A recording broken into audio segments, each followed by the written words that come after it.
மனோஜ் பயங்கர கன்ஃபியூஸ்டாக உட்காந்து யோசிச்சுட்டு இருக்காரு. நம்ம அந்த பணக்கார பொண்ணை கல்யாணம் பண்ணிக்கலாமா? நம்மளை கல்யாணம் பண்ணிக்கிட்டு அந்த பொண்ணுக்கு தான் சரியாயிடும்னு சொல்கிறாங்களே, அப்போது நம்ம பெரிய பணக்கார ஆகிடுவோம். ஒரு வேளை சரியாகலைன்னா நம்ம என்ன பண்ணுறது? சரி, ரோகிணியே திரும்பி ஏற்றுக்கலாம் பார்த்தாலும் அம்மா விட மாட்டாங்க. இப்போ நம்ம என்ன பண்ணுறது? நம்ம என்ன டிசிஷன் எடுத்தால் கரெக்டாக இருக்கும் அப்படின்னு சொல்லிட்டு பயங்கரமாக யோசிச்சிட்டே இருக்காரு. நைட்டு ஃபுல்லாக மனோஜ் இதையே யோசிச்சிட்டே பார்த்துட்டு இருக்காரு. அப்புறம் மறுநாள் அப்படியே டயர்டாக பார்த்துட்டு திரும்ப எந்திரிச்சு உட்காந்து திரும்ப அதையே யோசிச்சுட்டு இருக்காரு. உடனே விஜயா வந்து கேட்குறாங்க, என்ன மனோஜ் யோசிச்சிட்டே இருக்க, ரொம்ப பயங்கர சிந்தனையாக இருக்குது, என்னடா ஏதாவது பிஸ்னஸ் ஏதாவது லாஸ் ஆகிடுச்சாடா அப்படின்ற மாதிரி கேட்குறாங்க. அதெல்லாம் ஒன்றும் இல்லைம்மா, பிஸ்னஸ் லாஸ் ஆகிட்டு தான் இருக்குது, அது எப்படியா சரி பண்ணணும்னு நினச்சிட்டு தான் இருக்கேன். ஆனால் அது சரியாகவே மாட்டுதும்மா, லாபமே வர மாட்டுதும்மா, நஷ்டமாக தான்மா போகுது.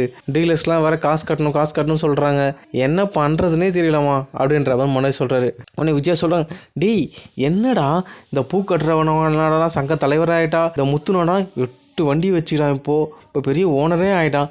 நீ என்னடா அந்த ஷோரூம் வச்சுக்கிட்டு நிறைய ஷோரூம் ஓப்பன் பண்ணணும்னு பார்த்தா ஒரு ஷோரூமே ஒழுங்காக ஆற்ற முடியாமல் உட்காந்துட்டு இருக்கேடா. என்னடா மனோஜ், நீ பயங்கரமாக படிச்சிருக்க, படிக்காத அந்த முத்து மீனா சாதிக்கிறாங்க, நீ என்னடா சாதிக்காமல் இருக்க? நீ போடா டேய், ஏதாவது பண்ணுடா மனோஜ், எனக்கே கஷ்டமாக இருக்குது. நீ நல்லா சம்பாதிச்சா தான் நான் சந்தோஷமாக இருக்க முடியும். இந்த முத்து மீனா நல்லா சம்பாதிக்கிறாங்க, அவங்களாம் உன்னை இலக்கலாமல் பார்க்கும்போது எனக்கு எவ்வளோ கஷ்டமாக இருக்குது தெரியுமாடா. நீ நல்லா சம்பாதிச்சு சும்மா சூப்பராக இருந்தேன்னா அவங்கள எல்லாரையும் நான் வாயை அடைச்சிருவேன்டா அப்படின்ற மாதிரி விஜயா சொல்கிறாங்க. உடனே மனோஜ் சொல்கிறது, நானும் அதுக்கு தான்மா ட்ரை பண்ணுறேன், ஆனால் ஒன்று கூட செட் ஆகவே மாட்டுதுமா. திரும்ப பிஸ்னஸ் ஏதாவது ஐடியா புதுசாக எதாவது பண்ணலான்னு பார்த்தா பயமாக இருக்குது. திரும்ப அதே மாதிரி கடன் ஆகிட்டு திரும்ப மாட்டிட்டா என்ன பண்ணுறது தெரியல. இப்போ எனக்கு ஒரு யோசனை வந்துருக்குமா, நீங்கள் தாம்மா அதுக்கு தெளிவான முடிவு சொல்லணும் அப்படின்றாரு மனோஜ். உடனே விஜய் கேட்குறாங்க, என்னடா யோசிச்சு வச்சுருக்கேன், என்னடா முடிவு அப்படின்றாங்க. உடனே மனோஜ் சொல்கிறாரு, அம்மா ரோகிணி நான் கல்யாணம் பண்ணிட்டேன், நீங்கள் ஏற்றுவீங்களாமா அப்படின்றாரு. உடனே விஜய் கோவப்பட்டு, டேய் மனோஜ், இதான் உட்காந்து யோசிச்சிருக்கா நீ பார், அந்த பார்லர் காட்சி பற்றி திரும்ப பேசவே கூடாது, நீ அவரை டிவோர்ஸ் பண்ணி திருப்தியாகவும் உனக்கு நல்ல லைஃப் அமைக்கணும், அதுதான் என்னோட குறிக்கோளாக இருக்குது அப்படின்ற மாதிரி விஜயா சொல்கிறாங்க. அம்மா நான் இன்னொரு விஷயம் உங்கள்கிட்ட சொல்கிறேன், நீ யோசிச்சு முடிவு சொல்லுமா. என்னோடய ஷோரூமுக்கு ஒரு பெரிய பணக்கார பொண்ணு வரும்மா, அது என்னென்னா ஜூஸ் வாங்கி குடிக்கும், நம்ம ஷோரூமில் கொஞ்சம் வந்து என்ஜாய் பண்ணுற மாதிரி இருக்குது அந்த பொண்ணுக்கு, அதுவும் வந்துட்டு போய்ட்டுருக்கு. அவங்க அம்மாவும் கூட தான் வருவாங்க, ஆனால் அது கொஞ்சம் மனநிலை சரியில்லாத பொண்ணு தான். நேற்று திடீர்னு அவங்க அம்மா வந்து என்கிட்ட வந்து பேசிட்டாங்கம்மா, என் பொண்ணை கல்யாணம் பண்ணிக்கிறீங்களா அப்படின்ற மாதிரி கேட்டாங்கம்மா அப்படின்றாரு. உடனே விஜய் சொல்கிறாங்க, டேய் என்னடா சொல்கிற, ஏதோ பைத்தியன்னு வேறு சொல்கிற, அந்த பொண்ணை கல்யாணம் பண்ணிக்கிறாங்கன்னு சொல்லிட்டு அவங்க வந்து கேட்குறாங்க, நீ வேறு என்னடா என்கிட்ட வந்து இதை பேசிகிட்டு இருக்கு, இப்படி லூஸ் மாதிரி பண்ணிகிட்டு இருக்காதரா, என்னடா நினச்சிட்டு இருக்க அப்படின்ற மாதிரி கேட்குறாங்க விஜயா. உடனே மனோஜ் சொல்கிற, அம்மா என்ன சொன்னாங்க தெரியுமா அவங்க, எனக்கும் அந்த பொண்ணுக்கு இப்போ கல்யாணம் இருந்ததுன்னா அந்த பொண்ணுக்கு கல்யாணம் ஆகிறதுனால உடம்பு சரியாகிறதுக்கான வாய்ப்பு இருக்காம்மா, அதனால தான்மா நானும் யோசிக்கிறேன். அவங்க பயங்கர பெரிய பணக்காரங்கம்மா, இந்த முத்து முன்னாடிலாம் நான் அசிங்கப்பட வேண்டியது இல்லை, நான் சீக்கிரமாக பணக்காரன் ஆகிடுவேன்ல அப்படின்ற மாதிரி மனோஜ் சொல்கிறாரு. விஜயா சொல்கிறாங்க, டேய் உண்மையாவடா பெரிய பணக்காரங்களாடா அவங்க அப்படின்றாங்க.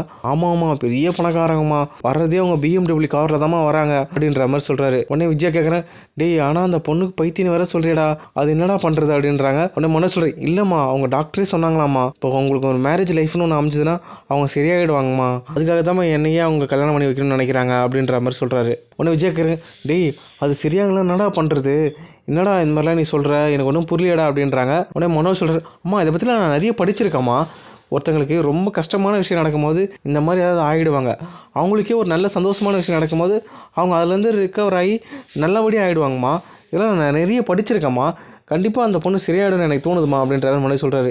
உடனே விஜய் சொல்கிறாங்க, டேய் நீ படிச்சிருக்கியா இல்லைன்றது எனக்கு ஒரு சின்ன சந்தேகமாக வருதுடா, இதோ முத்து மீனா பார்த்தா பெரிய டாப் ஆகினே போகிறாங்க, நீ டவுன் ஆகினே போகிற, எனக்கு என்னவோ படித்தவங்களோட படிக்காதவங்களாம் முன்னேற மாதிரி தெரியுது, நீ என்னடான்னா அந்த பொண்ணு சரியாயிடும்னு சொல்கிறியடா, நான் எப்போ நம்புறது அப்படின்றாங்க. உடனே மனோஜ் சொல்கிறார், அம்மா கண்டிப்பாக அந்த பொண்ணு சரியாயிடும்மா, உனக்கு கவலையே வேணாம்மா, இப்போ அது மட்டும் இல்லாமல் இந்த ரோகிணிக்கு நம்ம ஒரு 5 லட்சம் தரணும்ல, அது இவங்கக்கிட்ட கேட்டாலே கொடுத்துருவாங்கம்மா சாதாரணமாக, இவங்களுக்குலாம் 5 லட்சம் ஒரு விஷயமே கிடையாதுமா அப்படின்ற மாதிரி சொல்கிறாரு மனோஜ். உடனே விஜயா சொல்கிறாங்க, மனோஜ் நீ சொல்கிறதெல்லாம் ரொம்ப கேட்குறது ரொம்ப நல்லாயிருக்கு, கண்டிப்பாக அந்த பொண்ணு சரியாயிடமாடா அப்படின்றாங்க. உடனே மனோஜ் சொல்கிறேன், அம்மா கண்டிப்பாக சரியாயிடுமா அந்த பொண்ணுக்கு, எந்த கவலையும் போட வேணாமா, நான் நிறைய படிச்சிருக்கேம்மா, இதை பற்றி எனக்கு நிறைய தெரியுமா, படிச்சிருக்கேன் எனக்கு எல்லாம் தெரியும் சொல்லிட்டு சொதப்பி வைப்பியே, அந்த மாதிரிலாம் எதுவும் சொதப்பிட மாட்டேலாம் இந்த விஷயத்தில் அப்படின்றாங்க. உடனே மனோஜ் சொல்கிறேன், அம்மா நீங்களே நம்ம என்ன சந்தேகப்படுறீங்க, கண்டிப்பாக இந்த விஷயம் நல்லபடியாக முடிஞ்சிடும்மா, நீயும் அப்பாவை மட்டும் ஓகே சொல்லிட்டா போதுமா அப்படின்ற மாதிரி சொல்கிறாங்க. இப்போ மனோஜ் அந்த பணக்கார பொண்ணை தான் கல்யாணம் பண்ணிப்பாரா, ரோகிணி டிவோர்ஸ் பேப்பரை சைன் போடுறாங்களா அப்படின்றத பார்க்கலாம்.